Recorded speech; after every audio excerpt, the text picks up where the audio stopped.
This is kind of the time of year where anxieties rise. My semester internship ends in about less than a month now. And that kind of leaves my entire summer up in the air. There's a lot of things that are anxiety inducing, and there's this constant cycle of a very short eventful moment followed by a very long period of anxiety and worrying about that opportunity.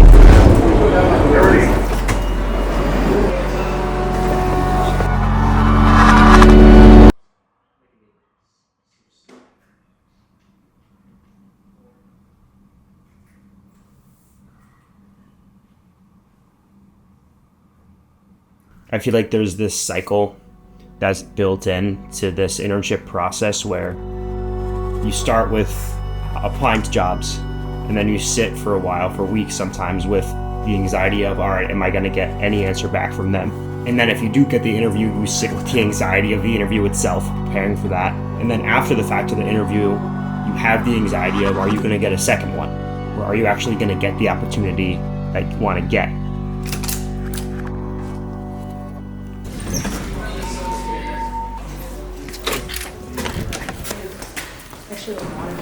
It's so many emails. Also, my social battery's been running out quicker, and I think because I have to have so many introduction conversations with people. Right. Then when it comes to hanging out with my friends, I'm like, I just feel like sitting by myself somewhere though. Why do I ask you to use the first one? Why can't I just It's not give even you the job? interviews. I love hearing what other people do, but it's so exhausting going through the about me, having to have questions every time. It gets an awkward conversation, it's not going anywhere. I feel like that's even worse because you've got to fill a 30-minute period still. Like how robotic online Zooms are.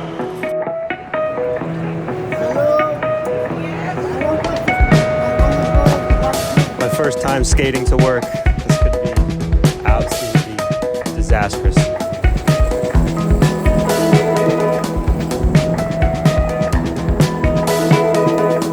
And even then, when you do get that offer, you have to think to yourself, is this job really what I want? Is it something that is right for me?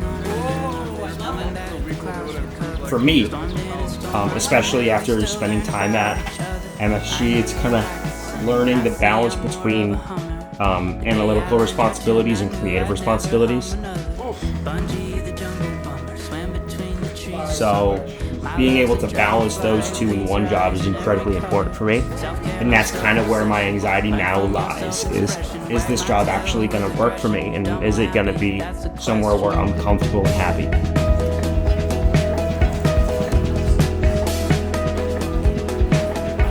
All our friends are Wednesday drinkers, makeshift shamans, overthinkers. If a problem starts to linger, point the way and suck the finger. Swinging our solution swords, made from steel we can't afford. I get pissed and say we're poor, then I get kissed pulled to the floor. Where's my coffee? Did you want me to give specific information? No. I feel like I should give context though. This is Caroline. She works with me at MSG, and she's graduating in a month. A month, right? Literally a month and 6 days. A month and 6 days. Yeah. I need a job in a month. I won't have one in a month. I think I've gotten. I think you will. I think I'll have a job maybe within a month of graduating. I don't think I'll have one by the time I graduate. Which, I don't know, you talk to enough people in sports and it's a very common thing too. However, I really hate when they're like, I didn't have one for 6 months, I didn't eat one for 9, and I was like, where the fuck were you living? Yeah. At home, and I was like, see, we're in different positions. My goal for this video is to kind of figure out why some people want to be creative or want to work in a creative job versus an analytical job or a strategic job like business. Mm-hmm. Or think of marketing and creative marketing versus finance. It's finding that middle ikigai where it's the thing you love, the thing that you enjoy, and will actually pay you. I know for me, I'm studying info systems and which is a hard pure science, and that's very analytical. but I know even my brain understands that. I can't do that for a job because I would be so miserable. Yeah. You were the only other interview I got, and it was one of those like you recorded on your own, no one like, which were freaking worse. My review sucked. Yeah. The first one I did, like the first question, this is embarrassing. And this is probably sophomore year. I was like, hi to whoever's watching this. And my roommate was like, dude, okay, you gotta just do that. And you know this, like for the Knicks, I talked about this, but for the Knicks, I lacked creative stuff. Yeah. Like I didn't do much creative stuff, and that kind of ate at me. So I was just doing strictly like business, strategic research stuff. And first, I was like, it wasn't for me. Like I was very upset.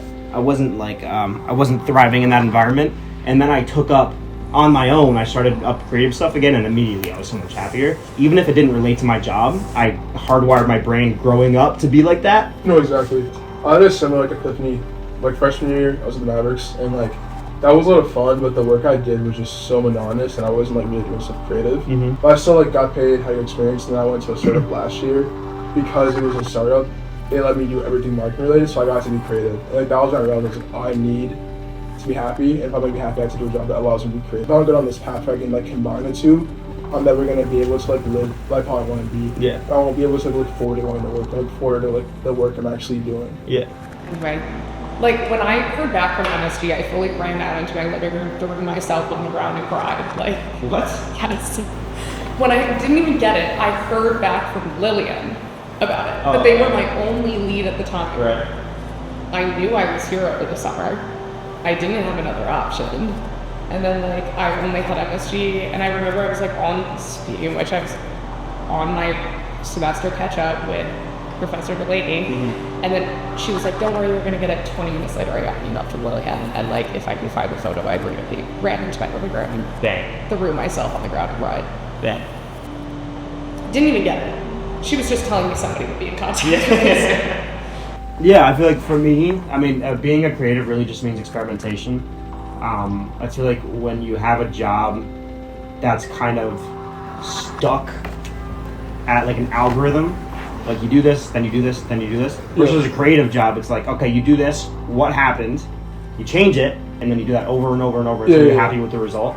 And that's kind of what I love about it, is you get a different result every time, and I can't have that consistency where I'm doing the same thing every day. It needs to be experimental, and stuff needs to change. And you know, it's like you're building a puzzle. I feel like when I'm making videos or like working on a project, it's like I have a puzzle that I'm making myself, and like as like the video is like being formulated or like finished, it's like I'm seeing all the pieces come together, and it's like this like beautiful story that hopefully people will like. And if they don't like it, then I know I gotta do it differently the next time. Yeah.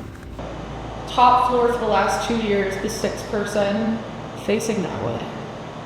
And I think it was right below them. I knew somebody knocked on your side. Right. Sorry, I'm just like No, wasting we're your good. footage. My battery's about to die, This is called being prepared. unfortunately.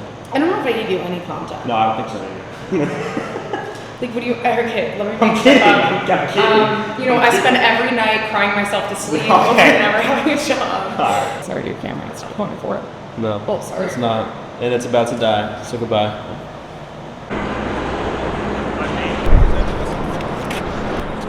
Turned out to be incredibly convenient.